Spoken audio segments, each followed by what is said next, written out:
Yeah, yeah, yeah, yeah. Oh yeah, oh yeah, oh yeah. Oh, Oh hey, yeah, how's it going, everybody? yeah, It's yeah, Michael Boy. yeah. I'm here Oh yeah. with Read, We Remember, keep it Repeat. jumping, And we just want to keep the let you party guys know, jumping. we could be Getting doing something money, we ain't selfish, worried things about for ourselves, right? But we started a keep it charity, jumping, we and this keep is the very party unselfish on our part because what we want to do is give back to the kids, the youth, the orphanage, the homeless, the people that don't have or don't have those new ideas because they're stuck in a revolving door. So what we want you guys to do is definitely reach out to us. This is the link right here. Help us save a lot. Collecting my money, Click we the up in link his in zone. When bio. I mission to win it, Read, opponents kill him. One remember. mission succeed. No lie that I'm on. The bottom of the streets, it's smoking and niche. Some youngers at beast, they killing the beast. Hard to compete, better not sleep. They come see a piece, then I repeat. Blowing the money I'm getting from winning. Hating me now, if you see me, you get it. Talking so cheap on the road, I know listen, We are officially back with a new book. Read, remember, repeat. I am honored to say that. I almost thought we was down and out. Um, Man, I'm telling you, life sometimes throws you down, right? But it doesn't rain forever. The sun will come back out, right? But the greatest thing about that is learning how to prepare for bad times, right? Because, man, I was going through some things these past few weeks. Things that I didn't think, I would have been able to face without actually reading these books, right? Because these books actually gave me the ideas to face adversity. Um, that's all this is. This is just some new ideas, right? And every book that we open up, we're embarking on a new journey. But it's just new ideas. You don't have to live by this if you don't like it. This is basically a show to feed the culture with some knowledge and definitely let the culture know that it's cool to read a book, right? It's cool to pick up a book, right? Where I come from a treacherous neighborhood, but at the same time, my life has changed, you know what I mean? And a lot of it I owe to the personal development of these books. Now, if you can see here, this is a book that I read recently and it gave me so much insight that I thought that I would give it to y'all, right? And the book is called The Giver, right? If you have time, I want you to look that up. Go get that on your own, right? It's by BURG and John David Mann. This is a little story about a powerful business idea, right? And this book is going to blow your mind. But, man, I'm telling you, I'm happy to be here, man. Shout out to my Read, Remember, Repeaters for not giving up on me and just staying with us, man, and sticking through it. So we're going to start this one off with chapter 1, The Go-Getter, right? This is my bookmark, you know what I mean? The Go-Getter. And we are going to kick this off. Let's go. Missed y'all. Hope y'all missed me. Let's get it. If there was anyone at the Classen Hill Trust Corporation who was a go-getter, it was Joe. He worked hard, worked fast, and was headed for the top. At least that was his plan. Joe was an ambitious young man aiming for the stars. Still, sometimes it felt as if the harder and faster he worked, the further away his goals appeared. For such a dedicated go-getter, it seemed like he was doing a lot of going, but not a lot of getting. Work being as busy as it was, though, Joe didn't have much time to think about that, especially on a day like today, a Friday, with only a week left in the quarter and a critical deadline to meet. A deadline he couldn't afford not to meet. Today, in the waning hours of the afternoon, Joe decided it was time to call in a favor, so he placed a phone call, but the conversation wasn't going well. Carl, tell me you're not telling me this. Joe took a breath to keep the desperation out of his voice. Neil Hansen? Who the heck is Neil Hansen? Well, I don't care what he's offering. We can meet those specs. Wait, come on, Carl. You owe me one. You know you do. Hey, who saved your bacon on the Hodges account? Carl. Carl? Hang on. Carl. Joe clicked off the talk button on his cordless phone and made himself calmly set down the instrument. He took a deep breath. Joe was desperately trying to land a large account, an account he felt he richly deserved, one he needed if he wanted to make his third quarter quota. Joe had just missed his quota in the first quarter, and again in the second. 2 strikes, Joe didn't even want to think about a third. "Joe, you okay?" a voice asked. Joe looked up into the concerned face of his coworker, Melanie Matthews. Melanie was a well-meaning, genuinely nice person, which was exactly why Joe doubted she would survive long in a competitive environment like the 7th floor, where they both worked. "Yeah," he said. "Was that Carl Kellerman on the phone about the BK account?" Joe sighed. "Yeah." He didn't need to explain. Everyone on the floor knew who Carl Kellerman was. He was a corporate broker looking for the right firm to handle an account Joe had nicknamed the Big Kahuna, or BK for short. According to Carl, the boss at Big Kahuna didn't think Joe's firm had the clout and leverage to put the deal together. Now, some character he never heard of had underbid and outperformed him. Carl claimed there was nothing he could do about it. "I just don't get it," Joe said. "I'm so sorry, Joe," said Melanie. "Hey, sometimes you eat the beer." He flashed a confident grin. But all he could think about was what Carl had said. As Melanie walked back to her desk, Joe sat lost in thought. Clout and leverage. Moments later, he leaped up and walked over to Melanie's desk. "Hey, Mel," she looked up.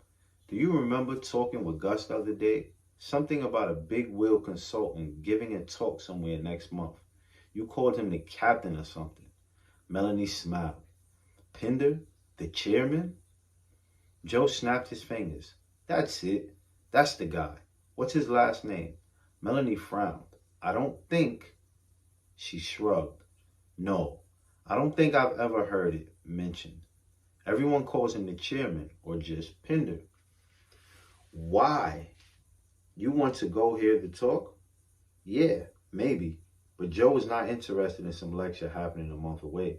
He was interested in only one thing, and that one thing needed to happen by the following Friday, when the third quarter came to an end. "I was thinking, this guy's a real heavy hitter, right? Charges huge consultant fees, works only for the biggest and best firms, major clout. I know we can handle the BK account, but I'm going to need some big guns to win the deal back. I need leverage. Any idea how I can get a line to this chairman's guy's office?" Family, we're going to leave y'all with that first spark of the show, and we'll be right back.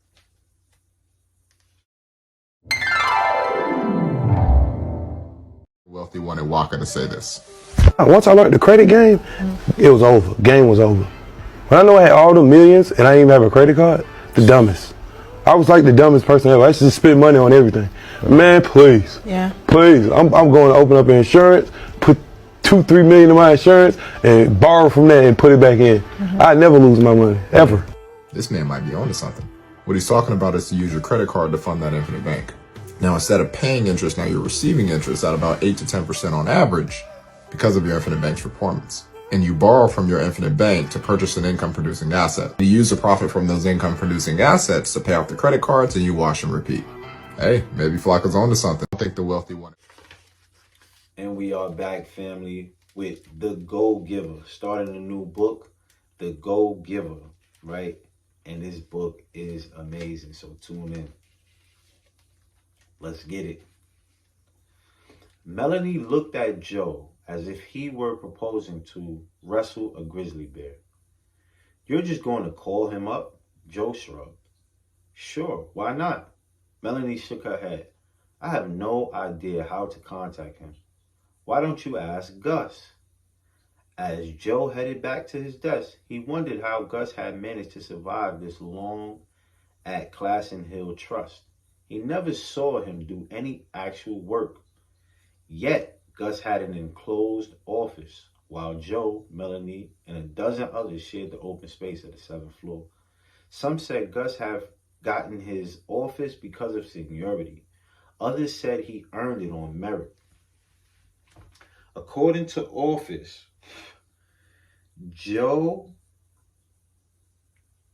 according to Office rumors, it had been years since Gus had sold a single account, and management kept him on purely out of loyalty.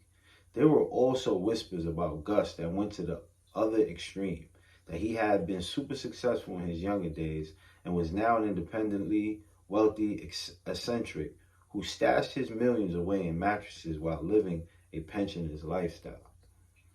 Joe didn't believe the rumors. He was pretty sure Gus bought in some accounts, but it was hard to picture him as a sales superstar. Gus dressed like a high school English teacher and reminded Joe more of a retired country doctor than of an active businessman. With his relaxed, easy manner, his long, rambling phone conversations with potential clients, conversations that seemed to touch on everything but business, and his erratic extended vacations, Gus seemed like a relic of times long past, hardly a go-getter. Joe stopped at Gus's open door and knocked softly. "Come on in, Joe," came the reply.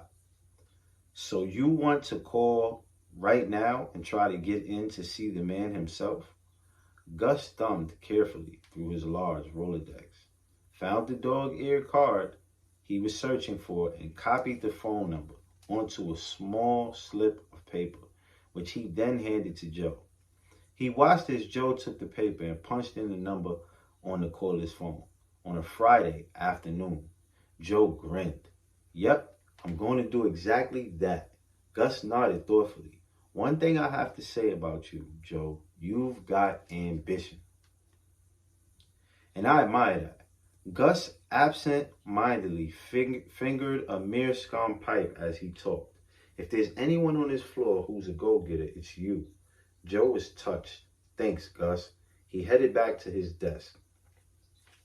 After behind him, Gus called out, "Don't thank me yet." After a single ring, Joe was greeted by a cheerful voice belonging to a woman who identified herself as Brenda. He introduced himself, told her he needed to see the chairman, and then readied himself to parry her stonewalling. Instead, she shocked him by saying, "Of course he can meet with you. Can you come by tomorrow morning?" Tomorrow, he stammered. "On a Saturday?" "Yes, if that works with you." "Is 8 o'clock too early?" Joe was stunned.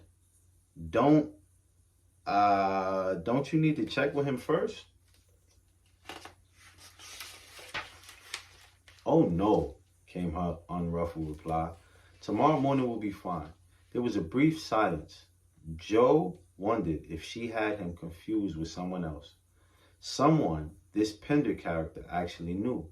"Man," he finally managed to say, you know that this is my first time meeting with him, right?"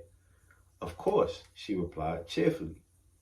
"You've heard about his trade secret and you want to learn about it." "Well, yes, that's it. More or less," he replied. "Trade secret." The man was willing to share his trade secret. He could hardly believe his good fortune. "He'll meet with you one time," continued Brenda. "After that, if you agree to his conditions, he'll want to set up additional appointments to actually show you the secret." Conditions? Joe was crestfallen. He was sure these conditions would involve a stiff consultant fee or retainer he couldn't afford. And even if he could, it might require the kind of high-level credentials Joe certainly didn't have. Was it even worth it? Go on? Or should he cut? Was it even worth it to go on? Or should he cut his losses and find a graceful way to back out now? "Of course," he replied. "Oh, and what are his conditions again?" "You'll have to hear that directly from the old man," she said with a giggle. Joe took down the address she gave him, mumbled his thanks, and clicked off the phone. In less than 24 hours, he was going to meet with, what had she called him, the old man. And why had she giggled when she said that? Family, we are on chapter 2, and we are going to jump right into this tonight, right? Once again, I said I am grateful, I am thankful to be back, and I'm thankful for all my listeners. Shout outs to y'all, to all my read, remember, repeaters. Let's get it. This is a good book. You guys will love it. Oh yeah, yeah, yeah, yeah, yeah. Oh yeah, we keep it jumping, we keep the party jumping. We out here getting money, we ain't worried about nothing. We keep it jumping, we keep the party jumping. We out here getting money, we ain't worried about nothing. We keep it jumping, we keep the party jumping. We keep it jumping.